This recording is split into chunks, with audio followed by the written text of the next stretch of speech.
ta khéo nín đi phô quyến lờ lê bà khá nà đôi ya ta bà thuê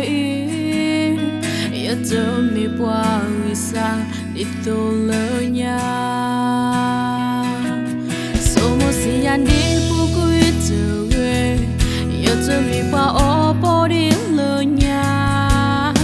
bà khá đâu tay nè yêu tớ hiểu nhiều lắm bà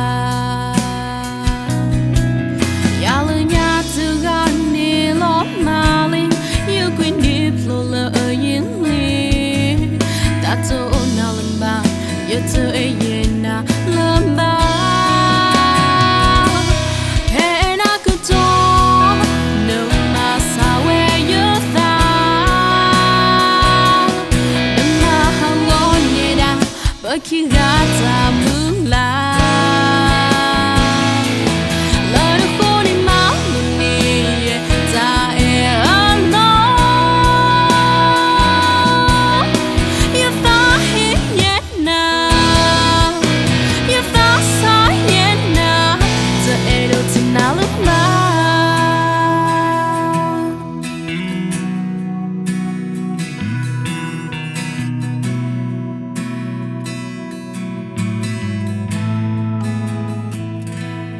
so more love you any not to win you my lonely tower you coplote no tie fit to pa go pa ki di mo kopo so more see I need for good to win you to me pa o body lo nya ba kha do tie ni you to hear in your love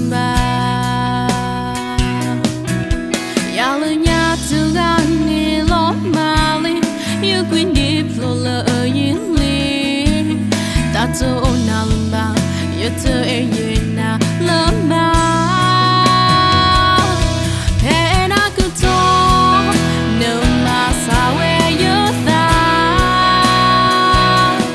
no matter how long it out but you got to move like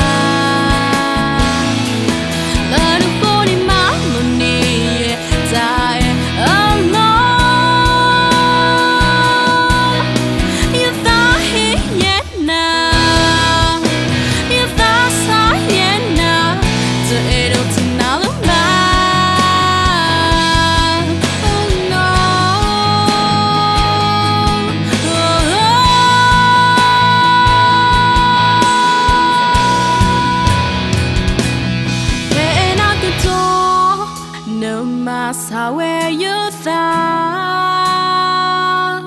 no matter how long it out but you got time moonlight